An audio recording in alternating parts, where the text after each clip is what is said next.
Welcome back to the channel, folks, where we dive into the wild, wonderful world of men transforming into women in all kinds of fascinating ways. If that's your vibe, don't forget to smash that subscribe button and give this video a thumbs up. Now let's jump right into today's story. Ethan should have known better than to take a drink from a woman who introduced herself as Celeste, Mistress of Miracles, and wore a grin that promised trouble. Yet there he was, sweating through his t-shirt, eyeing the sweating glass she offered. The smoothie was a shade of pink not found in nature, topped with a suspiciously sparkly umbrella. Celeste's eyes glittered with mischief. "Go on, Ethan, it'll change your life, and probably your wardrobe." He smirked, flexing, because why waste an opportunity? "Last time someone promised to change my life, I lost my student loan money and gained a questionable tattoo." Celeste arched an eyebrow. "This is much less permanent, or more fun, depending on your attitude." He sniffed the drink, catching hints of strawberries, something citrusy, and a weirdly intoxicating whiff that reminded him of summer nights and wild decisions. "If I end up with a third nipple, I'm blaming you." "Oh, honey, you'll wish for nothing so simple." With the bravado of a man who's never learned, Ethan took a sip. The flavor hit like a champagne supernova, bright, tart, with a tingle that shot from his tongue straight to his toes. He blinked, trying to focus, but the world spun giddily, like he'd downed a dozen shots at a bachelorette party. "Whoa," he muttered, gripping the counter. "Either that's potent or you spiked it with. What fairy dust?" "Only the finest," Celeste purred, watching him intently. Suddenly, heat flooded his body, a fizzing electric current that danced up his spine and made his skin prickle. He looked down. His arms were shrinking, muscles smoothing into something softer, leaner. His biceps deflated like a party balloon the day after, but his forearms, oh, they were sleek, almost delicate. His hands followed suit, fingers slimming, knuckles smoothing, nails lengthening with a shimmer of glossy pink. He held up his hands, wiggling his new, frankly fabulous fingers. "Well," he deadpanned, "I guess I'll finally win at rock, paper, scissors. These are made for scissors." Celeste cackled. "Just wait, darling, the best is yet to come." He barely had time to protest before his legs tingled, a strange, stretching sensation. His thighs narrowed, calves curved, and his ankles shrunk to an elegant taper. He felt his jeans slip, clinging now in all the wrong and right places. The real fireworks, though, were in his hips.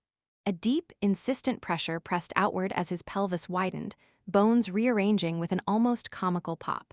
It was like being squeezed by a pair of invisible hands that had a flair for drama. "Oof," he gasped, steadying himself. "Is this what yoga instructors mean by opening your hips? Feels like I just won limbo at a disco." "Oh, you're limber now," Celeste teased. "Might want to test out those new moves later."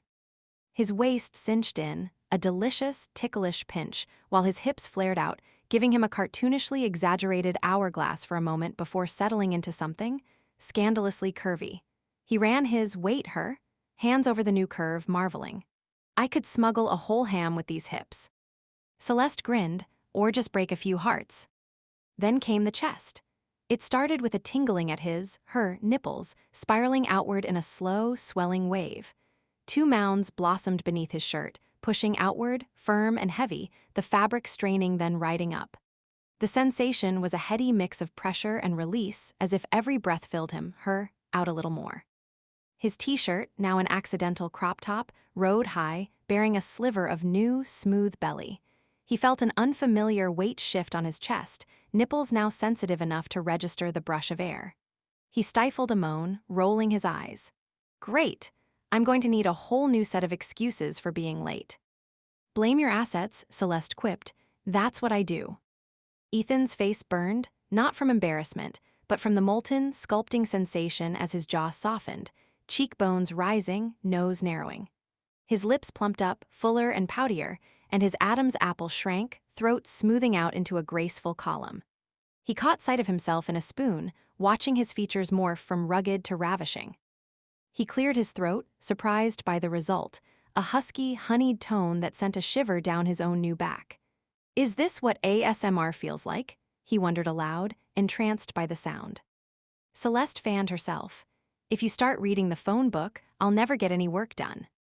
His hair suddenly tickled his shoulders, then his back, pouring down in a waterfall of silky strands.